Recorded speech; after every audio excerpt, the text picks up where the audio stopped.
Mexico is known for its amazing dishes, including tostadas, which are tortillas cooked until crispy and toasted, usually paired with pozole or made into its own dish with amazing toppings. They are super easy to make, so let's get to it. Welcome to my kitchen. My name is Rossana. We're gonna start with the traditional one. In a large bowl, add in 2 cups of instant corn masarina. I'm gonna leave you the link down below to the one that I use. And I'm just gonna mix it in a little bit. Add in 1.5 cups of water. Gradually knead in between additions, making sure everything is well incorporated. I ended up using only 1.25 cups of water. That's why it's very important you do it gradually. Don't add all of the water at once. And once it's fully hydrated, feels firm, and comes together, stop adding water and continue kneading for 5 minutes. The masa is done when it's smooth, it feels firm, and does not stick to your clean hands. If at any point you feel like you need to add a little bit more water, feel free to do so, or if it's too wet, you can add more of the corn masarina until you get it to the right consistency. Before we get anything done, preheat a comal over medium-high heat. Making tortillas is fairly simple. I have my tortilla press out, 2 plastic liners, and we're gonna make them about medium in size. So grab 2.5 ounces of the dough, form into a ball. Then in a rocking motion, flatten into a disc by applying light pressure. Place in the center of the tortilla press, in the middle of both of the liners, and press one more time. Then press to mold. The amount of pressure depends on how thick you want the tortilla. Add more for a thin one and less for a thicker one. As you saw, I like to move the tortilla around, flip it if I need to, just to make sure that it is evenly flattened. Now let's go check on that comal. It should be hot by now. All right, to test if the comal is hot, I just kind of place my hand over it and it feels hot already. Or you can simply do the water drop test. They should start dancing when they hit the comal. We're good. Peel the plastic off, and as you can tell, I didn't leave the tortilla too thin because we don't want it to easily break. And I didn't leave it too thick because it could be hard to chew on. All right, now place it on the palm of your hand and peel the other plastic off. Super easy. Rock it back and forth just so that it sits comfortably on your hand. Come on. And lay the tortilla over the comal in a smooth, backhanded sweeping motion. Allow it to cook for about 30 seconds, and once the edges begin to change color, flip it. Then let the other side cook for about 40 seconds to 1 minute, or until it develops light golden brown spotting. Nope, not done. Let it cook for a little bit longer. Just so you know, we're only gonna flip it 2 times as opposed to 3 because we don't want the tortilla to puff. All right, it is done. It looks great. Remove it from the heat. And don't worry if it's not fully cooked because it's gonna finish cooking when we fry it. Following the same steps, continue making the rest. Allow the tortillas to cool down, then wrap them in a clean kitchen towel. You can even place that inside a Ziploc bag. Place it in the fridge for about 24 hours. That way they become stale, reducing the amount of moisture. It's gonna make for the perfect tostada. I have some tortillas that I made 24 hours ago. They're still enough. We're ready to fry. Pour in about 1.5 inches of a neutral oil that's good for frying into a large pot, and I am using avocado oil. Over medium heat, allow the oil to come up to a safe deep frying temperature, which is 350 degrees Fahrenheit. Carefully deep fry them until both sides are crispy hard, toasted, and golden brown. A finished tostada will show off its curved edges, but should be kept as flat as possible. To do this, I mold with the help of the tongs or a potato masher. Just be careful. Flip as needed so both sides fry evenly. Once done, transfer it onto a rack with a sheet pan under it, and quickly, while it's still hot, lightly sprinkle some salt over it. And with that enthusiasm, continue frying the rest, following the same steps. Enjoy the view, and let's move on to the next recipe.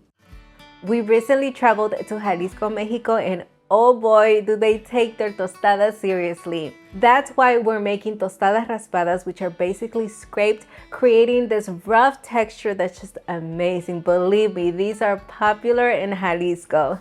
Prepare the masa and mold the tortillas like we did previously, but the only difference is we're gonna preheat the comal over medium heat instead of medium high. The comal is hot, lay the tortilla, and allow it to cook for about 30 seconds. Once you see those edges begin to change in color, flip it. All right, flip it.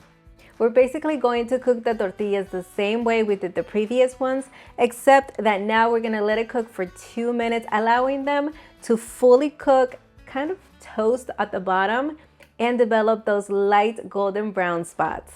Because if not, it is gonna break when we try to scrape the top off. When the tortilla is ready, quickly transfer it onto a sill pad or non-stick heat-proof surface. Gently hold it down with a paper towel to prevent burning your hand, and while still hot, gently but quickly scrape off the side of the tortilla that was cooked first with a stainless steel scraper. As you scrape, you'll get a feel of how much pressure to use so the tortilla does not break, but the top comes off easily. Next, clean the edges and rub off the excess dough from the top, so it looks like this. Also transfer it onto a rack with a sheet pan under it and continue making the rest.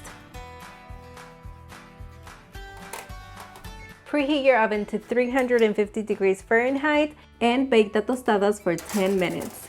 The rack will allow the heat to circulate, targeting both sides of the tortilla.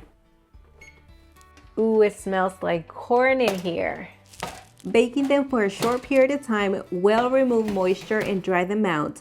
Now let them cool so we can handle them. The raspadas have cooled down. I have a sheet pan with the rack on top of it. The oil has heated to 350 degrees Fahrenheit. Let's fry these tostadas. The technique is the same we used for the first tostadas.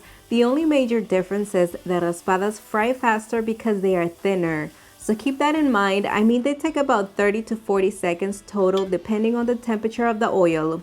Once ready, place on the rack to drain the excess oil, lightly season with salt, and continue making the rest. For a more in-depth explanation on what pre-Hispanic tool made with a volcanic rock is used to make tostadas raspadas, stay until the end of the video. Look how beautiful these are. Are you wondering if you can bake them? Of course you can. I'm gonna leave all of those details for each of the recipes on villacocina.com. You can find those links down below in the description area. Also, have you smashed the like button yet? Come on, I know you want to do it. Give us a huge thumbs up. All right, because Nelson is already digging into these. You get the little one. This is your portion. Because of my condition, I can't have a bigger portion. So I was happy when I made this little one. I was like, perfect. It's good. Don't worry, I'll fill it up with guacamole.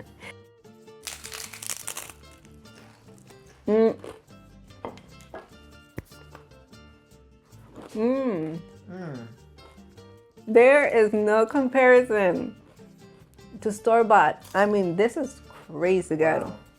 I'm kind of sad this is my portion. No, I am happy because I get to taste this. We need napkins. You may need a napkin. I need to take another bite.